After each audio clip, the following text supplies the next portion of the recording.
জন্য খুলে দেওয়া হলো। গাইনোকমাস্টিয়া নিপল ইরেকশন দুইটা কাজ একসাথে হয়েছে, একদমই সমান। সেলাই খোল।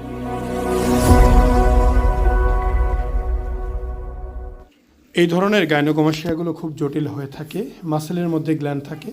অধিকাংশ মানুষ মনে করে এটা ফেলার দরকার কি। আমিও আপনাদের সাথে একমত, তবে যার সমস্যা সেই বুঝে কোন ধরনের ঝামেলায় আছে। প্রথমত এখানে গ্ল্যান্ড রিমুভ করতে হবে এবং নিপলের বটা সামান্য একটু বড়, বটা কেটে আমরা সমান করেছি। দুইটা কাজ করা হয়েছে, গাইনোকমাস্টিয়া এবং নিপল ইরেকশন। আমরা অনেক সময় সিঙ্গেলভাবে শুধু নিপল ইরেকশনও করে থাকি, গাইনোকমাস্টিয়াও করা হয়ে থাকে। আপনাদের কাছে যদি আমাদের ভিডিও ভালো লাগে অবশ্যই সাবস্ক্রাইব করবেন, মতামত জানাবেন। আমাদের হোয়াটসঅ্যাপ নাম্বার দিয়ে আছে, এখানে যোগাযোগ করলে আমরা যাবতীয় ইনফরমেশন আপনাদের দিয়ে দিব। আমাদের এইখানে অপারেশন হয় 2012 থেকে।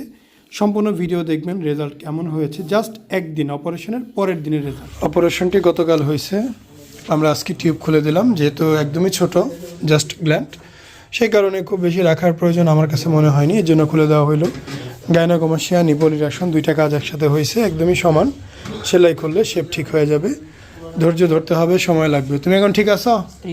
হ্যাঁ, শরীর ঠিক আছে এখন? আচ্ছা, খাওয়ান দাওয়ান খাইতে হইব, পেট বইরা, নিজের যত্ন নিতে হইব। হ্যাঁ জি স্যার, ময়মনসিংহ তো ময়মনসিংহই সাহসের ভান্ডার। হ্যাঁ, বিয়ে শাদী করে নাই, বিয়াও বইতো না। হ্যাঁ, একটু শরীর স্বাস্থ্য ঠিক করতে হইব। হ্যাঁ, পুরুষ মানুষ টনটনা থাকতে হবে, স্ট্রং তো দেহ। তো এখানকার যতটি ভাই আছে সবগুলো স্ট্রং লোক। স্বাস্থ্য দরকার আছে নাকি? মাংস নাই, মাংস লাগবো। একটু স্বাস্থ্য দরকার আছে, বডিতে একটু ওয়েট না থাকলে হয় না।